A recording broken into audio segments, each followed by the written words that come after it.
Let's get the round out of the way, because there is an awful lot to discuss about what Cursor is doing and how Cursor's been being used. But my goodness, you've raised quite a lot of money quite quickly from the last time you raised money at a much higher valuation. Why and what does it mean to you? Well, first, thank you for having me. We raised this money to invest deeply in research. And we are this company that's something in between a product company and then also an AI and models company. And in parts, it's an important product lever for us to do our own investment in product-specific models. And that's something we've been doing for many years. This lets us do that in a bigger way. It's AI coding. And, you know, I was in Washington, D.C. for GTC DC. Jensen Huang goes on stage and he made a very pointed remark that software, generally speaking, is now worth paying for. And he used Cursor as the case study. Would you actually talk us through the case study? NVIDIA is a big company. It has many of its own engineers. How are they using Cursor? What are they using it for? And how are you charging them for it? Well, we've been really happy to see not just the accelerating demand in our market, but also the success in our deployments with customers. There was actually a study that came out recently that showed that customers, after they switch to our agent, get 40% more done. And this is a productivity reference for the engineer themselves, the workload that they're trying to get through. Yes. Okay. It's looking at pull requests merged and metrics like that. But folks are seeing lots of success out in the field. And so to Jensen's comment, the ROI of buying the tool is has been so high for many of our customers, which makes us really happy. And on the pricing front, there's two components. One is a seat component, where we look at usage, we look at how many people are using Cursor every month within an account, and then pricing matches that. And then if folks are using the product in a really, really deep way, there's also a usage component, similar to a Databricks or a Snowflake.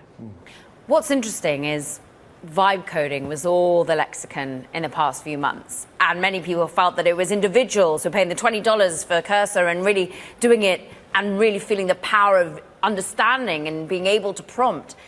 How about now what you call AI coding? Is this more of an enterprise play? Is it more of a sit at home and play it being a developer play? We serve professional development teams, and in particular, professional engineers are our ICP. And so when we use the term AI coding, it's to underline that we care. You know, there are some folks that experiment with the tool for prototypes, but the core use case, the reason the vast majority of customers are using Cursor, is to get real work done in their real jobs. And that means shipping carefully in professional code bases at the highest degree of quality. You've grown incredibly quickly, and you've joined us on this program to explain how Cursor is being used in the real world and generating real revenues.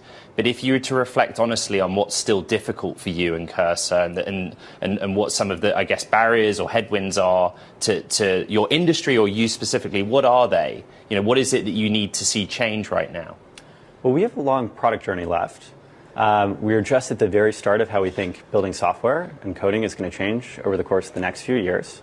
And I think it can be really, really easy for folks who are removed from writing code all day to stay in touch with just how far away we are from all of software changing. And despite all of the change over the past few years, there's still so much further to go. And so in particular, we're very focused on making Cursor not just more productive for individual engineers, but now helping teams broadly and helping across the software development lifecycle. Those that we regard as leaders of industry have talked about the AI displacement of jobs or not displacement of jobs. And actually, as it relates to Cursor, you know, many take the view that it's not AI that's going to take your job, it's somebody that uses AI that's likely to take your job. Just through the lens of what Cursor sees through it, its customers and internally, where do you sit on that debate, Michael? Definitely in the data that we have, we don't see that. We see the fold of who's participating in the software development lifecycle expanding. And that's more engineers getting within the fold and growing seats within engineering accounts and growing engineering teams. But that's also folks in support or in design helping to do small changes within a production code base too.